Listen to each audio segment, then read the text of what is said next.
নমস্কার বন্ধুরা, সমাজ কিচেনে তোমাদের সবাইকে স্বাগত। আশা করি বন্ধুরা তোমরা প্রত্যেকেই ভালো আছো এবং সুস্থ আছো। আজকে আমি তোমাদের সাথে রেসিপি শেয়ার করব ফিশ ফিঙ্গার। এবার দেখো, এখানে নিয়েছি আমি কাতলা মাছের পেটি নিয়েছি, যাতে কাটা বেশি না থাকে। আর এখানে মাছগুলোকে সেদ্ধ করে কাটা ছাড়িয়ে নিয়েছি। আর এখানে দুটো আলু কেটে নিয়েছি, একটু পাতলা করে, তাড়াতাড়ি সেদ্ধ হয়ে যাবে। এবার নুন দেবো একটু, আর মাছের মধ্যেও একটু নুন দিয়ে সেদ্ধ করে নিয়েছি। ভেটকি মাছে দেখবে একটা গন্ধ থাকে, সেই জন্য আমার ভালো লাগে না, সেই জন্য আমি কাতলা মাছ দিয়ে করে তোমাদের সাথে শেয়ার করলাম। এবার দেখো, দুটো পেঁয়াজ নিয়েছি, পেঁয়াজগুলোকে এভাবে ডুমো ডুমো করে ছোট ছোট করে কেটে নেব। ফিশ ফিঙ্গার তোমরা যদি ঘরে করে না থাকো তাহলে একবার হলেও করে দেখতে পারো, ভীষণ সুন্দর। নিজে করার দেখবে মজাটাই কিন্তু আলাদা। আর ঘরে আমরা পরিষ্কার পরিচ্ছন্নভাবে সবসময় তৈরি করি।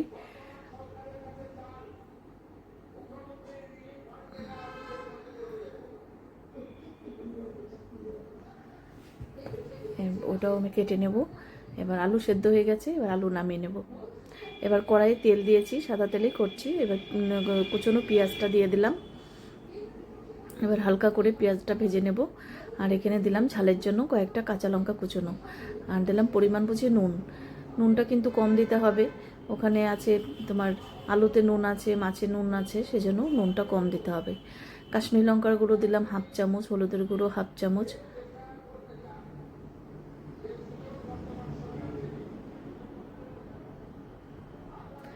এবার দিলাম আদা পেস্ট হাফ চামচ, রসুন পেস্ট হাফ চামচ, গরম মশলার গুঁড়ো হাফ চামচ, ধনের গুঁড়ো হাফ চামচ, জিরের গুঁড়ো হাফ চামচ।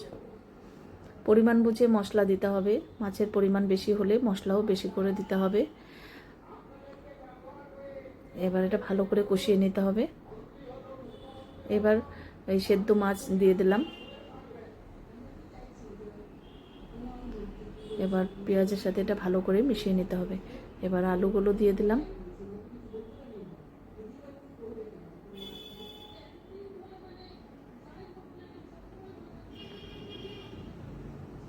এবার কিছু ধনেপাতা কুচনো দিলাম। এবার খুব ভালো করে মিশিয়ে নিতে হবে। তোমরা যদি সুন্দর সুন্দর রেসিপি পেতে চাও আমার ইউটিউব চ্যানেলটি অবশ্যই সাবস্ক্রাইব করে রেখো। আর যদি ফেসবুক থেকে দেখো, পেজটিকে ফলো করো, তাহলে আমি যখনই যা নিত্য নতুন ভিডিও আপলোড করব নোটিফিকেশন তোমাদের কাছে সঙ্গে সঙ্গেই পৌঁছে যাবে। এটা খুব ভালো করে আমি এটা মিশিয়ে নিলাম। আর এখানে আমি নিয়েছি দুটো ডিম, ডিমটা একটু নুন দিয়ে একটু ফেটিয়ে নেব। একটুখানি কাশ্মীরি লঙ্কার গুঁড়ো দিলাম, তাহলে দেখবে ফিশ ফিঙ্গারগুলো কালারটা খুব সুন্দর হবে। আর আছে এখানে ব্রেড ক্রাম্বস।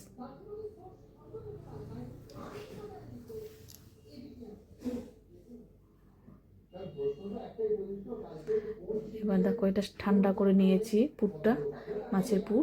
এবার এটা ভালো করে এটা লম্বা লম্বা করে এটা করে নেব।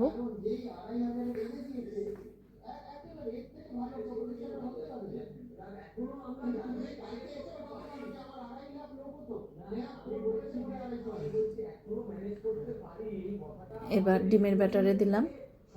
দেখো, ডিমের ব্যাটার থেকে নিয়ে এবার ব্রেড ক্রাম্বসে কোটিং করব।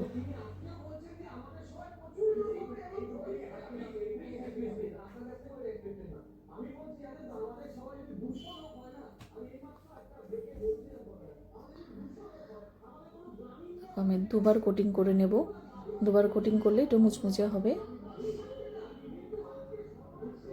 এবার আবারও ডিমের ব্যাটারে দিলাম। এবার দেব ব্রেড ক্রাম্বস।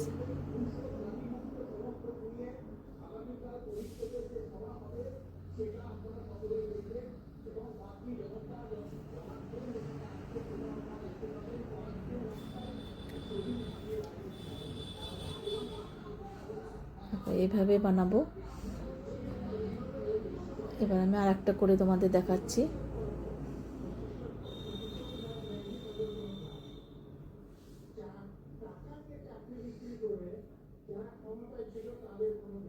প্রথমে দিতে হবে ব্রেড ক্রাম্বসে, তারপর এই ডিমের ব্যাটারে, তারপর ব্রেড ক্রাম্বসে।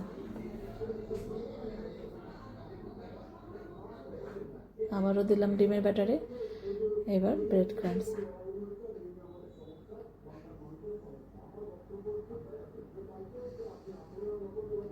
এই ফিশ ফিঙ্গারগুলো বানিয়ে নেওয়ার পর একটু 10 মিনিট ডিপ ফ্রিজে রেখে দেবে, তাহলে সেটিং হয়ে যাবে ভালো, খুবই সুন্দর হবে।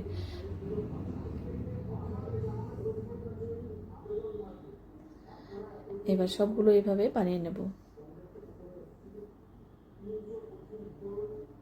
দেখো সবগুলো বানিয়ে নেওয়া হয়ে গেছে। এবার ডিপ ফ্রিজে আমি রেখেছিলাম 10 মিনিট। এবার সাদা তেল ভালো করে গরম করে নিয়েছি, এবার দিয়ে দিলাম। এবার ভেজে নিতে হবে, আর গ্যাসের ফ্লেমটা কিন্তু বাড়ানো যাবে না, তাহলে ওপরটা লাল হয়ে যাবে, ভেতরটা কাঁচা থাকবে। এবার মিডিয়ামে রেখে ভেজে নেব লাল লাল করে, মুচমুচো করে।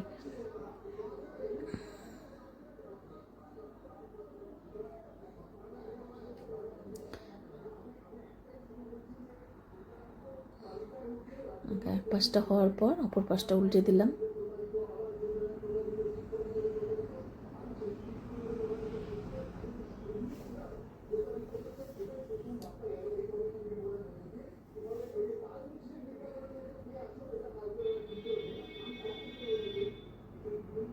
দেখো একদম লাল লাল করে ভেজে নিয়েছি, কত সুন্দর। দেখো ঘরেই কিন্তু তৈরি করা যায়, আর এরকম বর্ষাকালের দিন সন্ধ্যার সময় যদি করা যায়, দেখবে বাড়ির প্রত্যেকেই কিন্তু খুব খুশি হয়ে যাবে।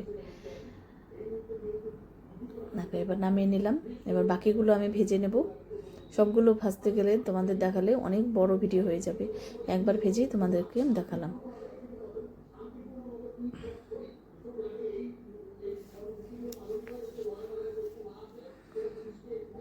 আরও কতগুলো ছাড়লাম, যেহেতু ওটা ডিম আছে সেজন্য একটু ফেনা হচ্ছে তেলের মধ্যে। এবার দেখো সবগুলো ভাজা হয়ে গেছে, দেখো একদম মুচমুচে ক্রিস্পি হয়েছে। দেখো কত সুন্দর ফিশ ফিঙ্গার। এবার আমি এই ট্রের মধ্যে সার্ভ করে দিচ্ছি, আর এর সাথে থাকবে টমেটো কেচাপ আর কাঁচা পেঁয়াজ।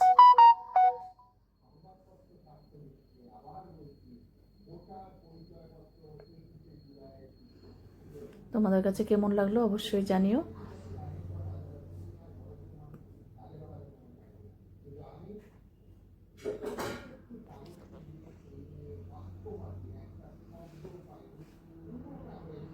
আজকে তাহলে আমি এখানেই রাখছি, এরপরের দিন আবার নতুন কোনো রেসিপি নিয়ে হাজির হয়ে যাব।